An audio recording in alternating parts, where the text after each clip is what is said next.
Hello बच्चों, welcome back to my channel. आज की वीडियो में हम हिंदी में पाठ 4 सांकेन को पढ़ेंगे। तो सांकेन होता क्या है, तो सबसे पहले हम इसके बारे में जान लेते हैं। तो सांकेन अरुणाचल प्रदेश का एक प्रमुख त्यौहार है, ठीक है, जिसमें बौद्ध धर्म से जुड़े लोग इस त्यौहार को बहुत ही ज़्यादा धूमधाम से मनाते हैं। वे एक दूसरे के ऊपर पानी डालकर नए साल का स्वागत करते हैं और इसमें एक दूसरे के ऊपर पानी डालने का मकसद दुर्भाग्य को दूर करना और नए साल का स्वागत नई उमंग के साथ करना होता है, ठीक है। और इस त्यौहार में लोग अपने पारंपरिक पोशाक में भगवान बुद्ध को श्रद्धांजलि देते हैं और उन पर जल चढ़ाते हैं, ठीक है। तो ये हो गई सांकेन की बात। और आगे चलिए देखते हैं इस पाठ में इस विषय पे क्या लिखा हुआ है। अरुणाचल प्रदेश में चौखाम के मंडल कार्यालय में बल्लरी के पिताजी एक अधिकारी हैं, ठीक है। तो अरुणाचल प्रदेश में एक चौखाम जगह है, वहाँ के कार्यालय में बल्लरी के जो पापा हैं वहाँ पे एक अधिकारी हैं। इस बार उन्होंने दिल्ली से अपने परिवार को भी अपने पास बुला लिया था। उनका जो परिवार था वो दिल्ली में रहते थे, लेकिन इस बार उन्होंने अपने परिवार को भी अपने पास बुला लिया। कहाँ दिल्ली की भीड़ भरी सड़कें, हॉर्न बजाती हुई कारें और बसें, आदमियों की लंबी लंबी कतारें, और कहाँ चौखाम का खुला और शांत वातावरण, जिधर देखो हरियाली ही हरियाली और फूल ही फूल।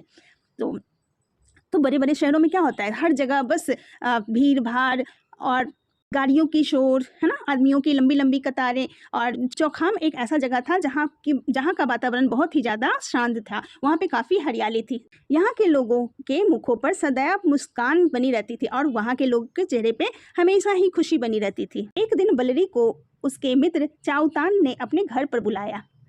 तो एक दिन बल्लरी को उसके मित्र चाउतान ने अपने घर पर बुलाया। बल्लरी अपने पिता के साथ चाउतान के घर गई। और बल्लरी किसके साथ गई? वो अपने पापा के साथ अपने दोस्त के घर गई। उस समय चाउतान के पिताजी घर की सफाई कर रहे थे। बल्लरी और उसके पिताजी को देखकर उन्होंने सफाई का काम छोड़ दिया और उन दोनों का स्वागत किया। तो बल्लरी और उसके पापा जब चाउतान के घर में गए तो चाउतान के जो पापा थे अपने घर की सफाई कर रहे थे, और जैसे ही उन्होंने बल्लरी और उसके पापा को देखा तो उन्होंने सफाई का काम छोड़ दिया और उनके स्वागत में लग गए। चाउतान की माताजी कई प्रकार के पकवान ले आई। जब घर में गेस्ट आते हैं तो तरह तरह के पकवान उनके सामने लाए जाते हैं, है ना, उनके स्वागत में। ये पकवान बहुत स्वादिष्ट थे। पकवान कैसे थे? बहुत ही ज़्यादा स्वादिष्ट थे। पकवान मतलब हो गया कि तरह तरह की मिठाइयाँ, नमकीन आदि। तो ये पकवान कैसे थे? बहुत ही ज़्यादा स्वादिष्ट थे। बल्लरी और उसके पिताजी पकवान खाने लगे। तभी बल्लरी ने देखा कि सड़क पर एक शोभा यात्रा निकल रही है। शोभा यात्रा में बहुत से लोग थे, और जब वो दोनों पकवान खा रहे थे तो बल्लरी ने क्या देखा कि रोड पे कोई शोभा यात्रा निकल रही थी। शोभा यात्रा में बहुत से लोग थे। कुछ लोगों के कंधों पर पालकियां थी। इन पालकियों में बड़ी बड़ी और सुंदर सुंदर मूर्तियां रखी हुई थी। शोभा यात्रा में सब लोग नाचते गाते हुए जा रहे थे। लोगों में बहुत उत्साह था। शोभा यात्रा में क्या थे? पालकी थी, और पालकी के अंदर सुंदर सुंदर सी मूर्तियां रखी हुई थी और सभी लोग नाचते गाते हुए बहुत ही उत्साह के साथ जा रहे थे। ये देखिए, ये पालकी है और पालकी के अंदर सुंदर सी मूर्ति रखी हुई है और लोग नाचते गाते हुए बहुत ही ज़्यादा उत्साह में आगे जा रहे हैं। बल्लरी ने चाउतान से पूछा, ये लोग कहाँ जा रहे हैं? बहुत प्रसन्न दिख रहे हैं। तो बल्लरी को ये सारा चीज़ देखकर बहुत ही आश्चर्य हो गया। उसने पूछा कि ये लोग कहाँ जा रहे हैं और इतने खुश क्यों दिख रहे हैं? चाउतान ने बताया, अभी 1-2 दिन पहले ही हमारे गाँव के लोगों ने नदी के किनारे एक मंदिर बनाया है। ये लोग बौद्ध विहार से भगवान बुद्ध और उनके शिष्यों की मूर्तियां लाए हैं और इन्हें मंदिर ले जा रहे हैं। तो चाउतान ने क्या बताया कि हमारे गांव में अभी एक नई मंदिर बनी है और वहां पे बौद्ध विहार से लाए हुए भगवान बुद्ध की मूर्तियां रखी जानी है, इसलिए वो उन्हें मंदिर ले जा रहे हैं। ये मूर्तियां 3 दिन तक उस मंदिर में रखी रहेंगी और उन मूर्तियों को 3 दिनों तक उस मंदिर में रखी जाएगी। गांव के लोग इन मूर्तियों पर प्रतिदिन जल चढ़ाएंगे और उनकी पूजा करेंगे। क्या हम लोग भी शोभा यात्रा में सम्मिलित हो सकते हैं? बल्लरी के पिताजी ने पूछा। हाँ, अवश्य, चलिए हम सब शोभा यात्रा में चलते हैं, चाउतान के पिताजी ने कहा। सब लोग शोभा यात्रा में सम्मिलित हो गए। शोभा यात्रा में लोग गाते बजाते हुए और नाचते कूदते हुए चले जा रहे थे। उनकी प्रसन्नता का ठिकाना नहीं था और वे काफ़ी खुश थे और वो शोभा यात्रा में नाचते गाते हुए खुशी के साथ आगे बढ़ते जा रहे थे। थोड़ी देर में शोभा यात्रा मंदिर के पास पहुंची। मंदिर की जालीदार दीवारें बांस और बांस की खपचियों से बनी हुई थी। तो मंदिर की दीवारें कैसे बनी थी? वो जो बांस के जाली नुमा जो खपची होती है ना, उससे बनी हुई थी। आपने देखा होगा कि बांस की ऐसे ऐसे ऐसे ऐसे ये बनी होती है खपची, मंदिर इनका ही बना हुआ था। बीच बीच में पेड़ों की हरी भरी टहनियाँ लगाई गई थी और इनके बीच में पेड़ों की हरी भरी टहनियाँ लगाई गई थी और खोस खोस कर उन पर रंग बिरंगे फूल सजा दिए गए थे और इनके ऊपर ही ऐसे ऐसे खोस कर रंग बिरंगे फूल लगा दिए गए थे। ठीक है, इतना सादा और सुंदर मंदिर बल्लरी ने पहले कभी नहीं देखा था। तो बल्लरी ने ऐसा सुंदर और सादा सा मंदिर उसने कभी नहीं देखा था। देखते देखते भीड़ मंदिर के द्वार पर एकत्रित होने लगी। बौद्ध भिक्षुओं ने मंत्र पढ़ते हुए इन मूर्तियों को पालकियों से उतारा और उन्हें मंदिर में रख दिया। और क्या हुआ कि सारे लोग मंदिर में एकत्रित हो गए और बौद्ध भिक्षुओं ने मंत्र को पढ़ा और मूर्तियों को पालकी से उतारा और उन्हें मंदिर में रख दिया। अब इन मूर्तियों की पूजा करने लगे और इन पर जल चढ़ाने लगे और सारे क्या करने लगे, इन मूर्तियों की पूजा करने लगे और उनके ऊपर जल चढ़ाने लगे। हंसी खुशी के वातावरण में बल्लरी ने देखा कि लोग एक दूसरे पर बाल्टियां भर भर के पानी डाल रहे थे। अब बल्लरी ने क्या देखा कि सारे लोग खुशी खुशी एक दूसरे पर बाल्टी भर भर कर पानी डाल रहे थे। वे एक दूसरे के चेहरे पर चावल का आटा भी लगा रहे थे। बल्लरी को होली की याद आ गई। हमारे यहाँ ऐसा कब होता है, जब होली आती है तब हम एक दूसरे के ऊपर पानी डालते हैं, गुलाल लगाते हैं, है ना। तो यही चीज़ बल्लरी को याद आ गई। उसने चावतान से कहा, चावतान भाई, लगता है कि लोग होली का त्यौहार मना रहे हैं। चावतान बोला, तुम्हें मालूम नहीं, आज हमारे यहाँ सांकेन का त्यौहार है। आज से हमारा नया वर्ष आरंभ होता है।